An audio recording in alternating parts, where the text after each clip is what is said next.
ها نحن نبدأ سنة جديدة، نقف على عتبتها كما وقفنا على عتبات سابقة، بنفس الوجوه المتعبة، وبنفس الأسئلة التي لم تجد جوابا، وبنفس القلوب التي كبرت عاما ولم تنضج سلاما.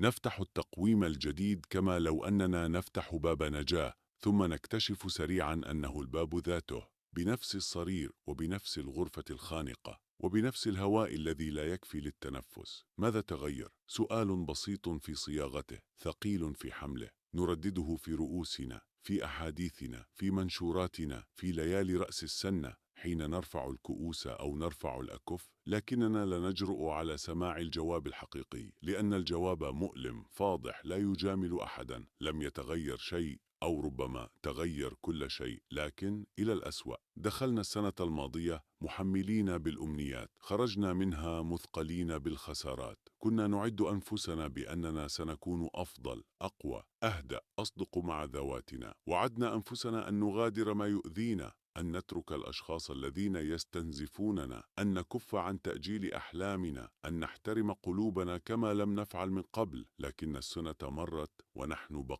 بقينا في المكان ذاته، في الدائرة ذاتها، نعيد المشهد نفسه وننتظر نهاية مختلفة. ماذا أنجزنا في السنة الماضية؟ إنجازات صغيرة نعدها لنقنع أنفسنا أننا لم نضع، بينما الحقيقة أننا ضعنا ببطء. ضعنا ونحن نبتسم، ونحن نعمل، ونحن نضحك أحيانا. ضعنا دون أن نلاحظ اللحظة التي بدأ فيها كل شيء ينهار من الداخل. كبرنا عاما، نعم، لكن هل نضجنا؟ هل صرنا أكثر حكمة أم فقط أكثر تعبا؟ هل تعلمنا كيف نحب دون أن نكسر أنفسنا؟ هل تعلمنا كيف نغادر في الوقت المناسب؟ هل تعلمنا كيف نقول لا دون شعور بالذنب؟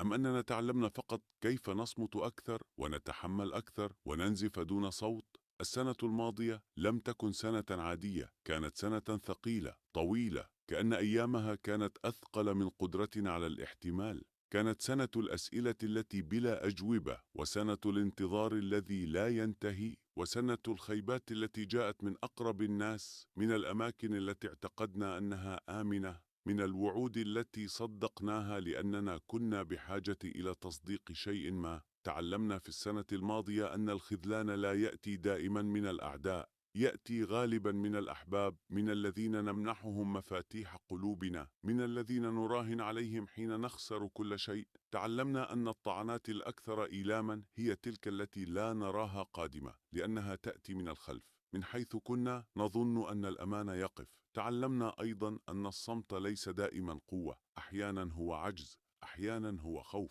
أحيانا هو تعب وصل إلى حد أنه لم يعد قادرا على الشكوى. صمتنا كثيرا في السنة الماضية، ابتلعنا الكلام ودفنا مشاعرنا، وقلنا لا بأس أكثر مما ينبغي، حتى صرنا نحن أنفسنا لا نعرف هل نحن بخير فعلا أم فقط اعتدنا الألم. دخلنا السنة الماضية ونحن نعتقد أن الوقت كفيل بتغيير كل شيء، وخرجنا منها ونحن نعلم أن الوقت وحده لا يفعل شيئا. الوقت يمر، فقط يمر، أما التغيير فيحتاج شجاعة وقرارات موجعة وخسارات مقصودة وقطع حبال تعودنا عليها حتى لو كانت تخنقنا. كم مرة قلنا سأغير هذه السنة، وكم مرة انتهت السنة ونحن على حالنا. ليست المشكلة في السنة ولا في الأرقام ولا في التقويم، المشكلة فينا، في خوفنا من المجهول، في تعلقنا بالمألوف حتى لو كان مؤلما، في تبريرنا المستمر لبقائنا في أماكن لا تشبهنا. السنة الماضية كشفتنا، كشفت ضعفنا، هشاشتنا، حاجتنا العميقة لمن يسمعنا، لمن يفهمنا، لمن لا يطالبنا بأن نكون أقوى مما نحن عليه. كشفت أننا نتظاهر بالقوة أكثر مما نعيشها، وأننا نضع الأقنعة حتى أمام أنفسنا. كشفت أيضا زيف الكثير من الأشياء، زيف العلاقات التي كانت قائمة على الحاجة لا على الحب، زيف الكلمات التي قيلت في لحظات ضعف ثم تلاشت عند أول اختبار، زيف الوعود التي بدت جميلة لكنها لم تصمد أمام الواقع، وفي المقابل كشفت لنا أشياء حقيقية كشفت لنا من بقي رغم كل شيء، من سأل دون مصلحة، من شعر بنا دون أن نشتكي. كشفت لنا أن القلة الصادقة أثمن من الكثرة الزائفة، وأن قلبا واحدا نقيا يكفي أحيانا ليعوض عن عالم كامل مخذل. ها نحن نبدأ سنة جديدة، لكننا لا نبدأ من الصفر. نبدأ ونحن نحمل كل ما حدث، كل ما انكسر، كل ما لم يقال.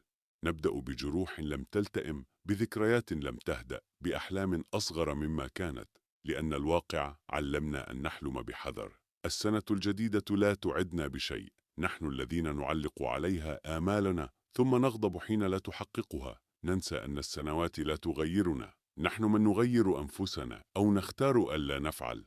ربما السؤال الحقيقي ليس ماذا تغير، بل لماذا لم نتغير؟ ما الذي أبقانا في المكان ذاته؟ ما الذي أخافنا من القفز؟ ما الذي جعلنا نؤجل أنفسنا عاما بعد عام؟ ربما لأن التغيير موجع، لأنه يتطلب أن نواجه حقيقتنا، لا الصورة التي نحب أن نراها. يتطلب أن نعترف بأن بعض اختياراتنا كانت خاطئة، وأن بعض الأشخاص لم يكونوا كما ظننا، وأن بعض الطرق التي سلكناها كانت نهايتها معروفة، لكننا اخترنا تجاهل الإشارات. السنة الماضية لم تكن فشلا كاملا، كانت درسا قاسيا طويلا لكنه صادق. علمتنا أن نخفف توقعاتنا، أن نكون أرحم مع أنفسنا، أن نمنح طاقتنا لمن يستحقها، أو على الأقل ألا نهدرها بلا مقابل. علمتنا أن النجاة أحيانا إنجاز، أن الاستمرار رغم التعب بطولة صامتة، أن الاستيقاظ كل يوم ومحاولة العيش رغم كل شيء